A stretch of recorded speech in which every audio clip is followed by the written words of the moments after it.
Welcome to Common Sense Rhode Island. This is a program where we try to make sense out of the policies that affect your life and come up with common sense solutions. I'm Representative Patricia Morgan, and today we have as our guest Representative Sherry Roberts, who represents District 29, which is Central Coventry and West Greenwich. Correct. Welcome. Thank you, Patricia. Well, thank you for coming.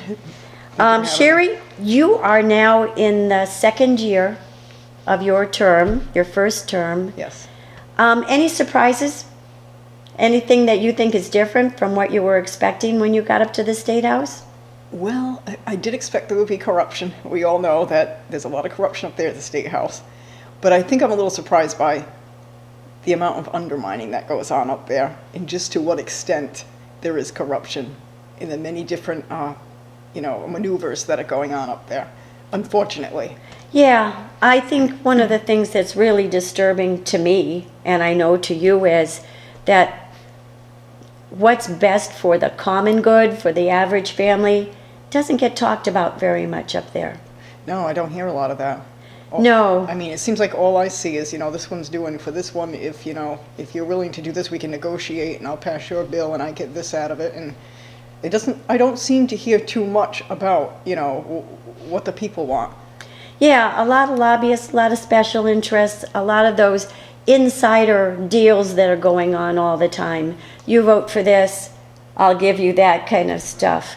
Of course, I think about the toll law in relation to that. Clearly a bad law for the average family out there.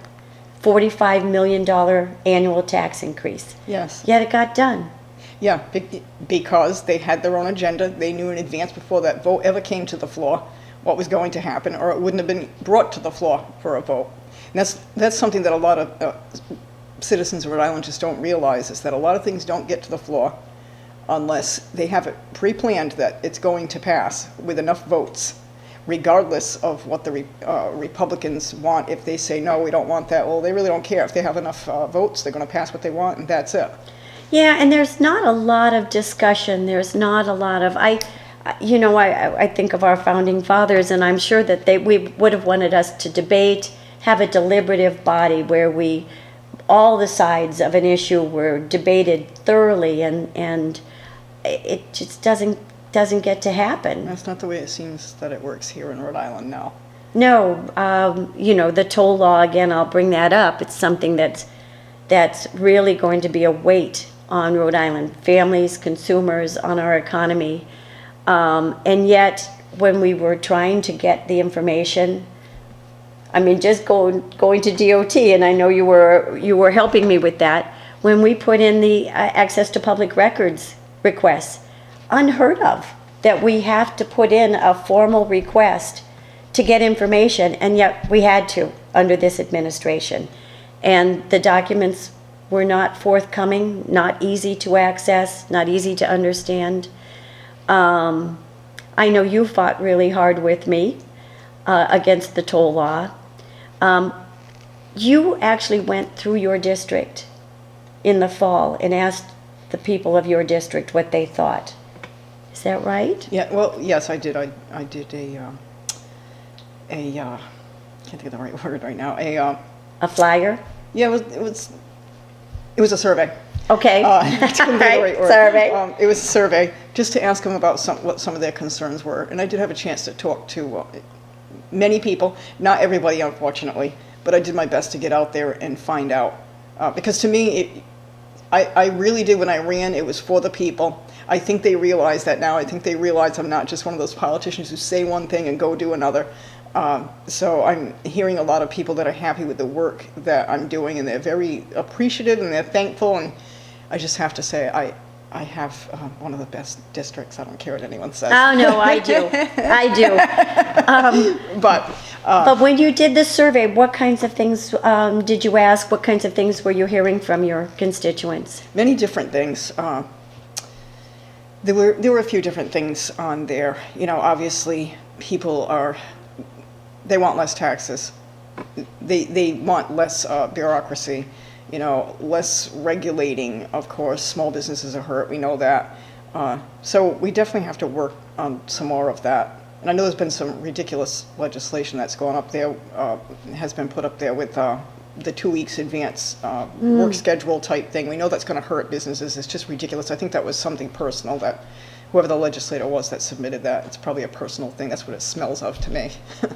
Well, whether it was personal or not, the problem with that was that it was going to hurt jobs. Correct. I'm sure that was something that you heard from your constituents. They are Absolutely. really afraid of their jobs being permanent, of their jobs paying the bills. Yes, yeah, they're concerned about that. They don't like it. Yeah, So, yeah. I mean, there's a real uncertainty. I hear it like you. I mean, they always do focus on the taxes because taxes is a huge item out of everybody's paycheck. And that paycheck isn't growing. So as taxes go up, it's taking a bigger and bigger percentage of their available spending money. yes. It's really been very, very tough for families. You have been a strong voice for the people of your district, fighting for them against the tolls, against that job-killing bill. Makes you a target in this coming election. Oh, yes, one of the top targets from what I hear. I hear you're one of the top targets too. There is a consequence when you go up there and fight for the people and work against the will of the entrenched people in there who are not working for the people, and they will try to silence you and they will try to take you out. They will do whatever it takes to get you out, no matter what. So it's going to be a tough race. I'm aware of that. People are warning me that, you know, I'm going to be pretty much slammed and made to look bad in the public, and that's fine. You know, I guess I'm doing my job, so that's okay with me. Well, I guess if you, it's a credit to you that you do have opposition, because it means you're doing something right, Thank you.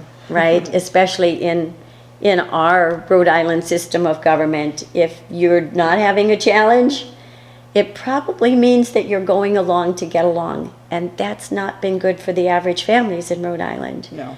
I mean, when we look at our jobs climate, at our business climate, at the overregulation, at our really high property taxes, that's because too many people have been saying yes too long without looking at its effect on average families. Brings us to Central Coventry Fire District. I know you've been really helping me with that. That's a fight that's been going on for 5 years. And they are having a meeting here pretty soon. Do you know when that meeting is? No, I don't. I'm going to find out. Thursday, I intend to May go. 5th, I can Okay. tell you that. Okay. They're having their, it's not an annual meeting. They actually only passed a 6-month budget, so this is to come back and pass another 6-month budget. But there are some good things to report in Central Coventry. Yes, the taxes are being reduced, and I had a hand in that, working behind the scenes. That's what people probably don't realize, but working with the board. And we anticipate that they will probably have another tax decrease. Yeah, sometime in the future. Yes. It's hard when you're already getting a too high bill to say, you know, the bill comes in the door and people are just saying, oh God, another bill. But the truth is it has gone down 20%. And because of the work that board has done with your and my help, they've been able to restructure stuff. They're paying off debt. It's good news for the people in Yes. Central Coventry. Yes. Yeah. All right, listen, we're going to take a break and we're going to be right back.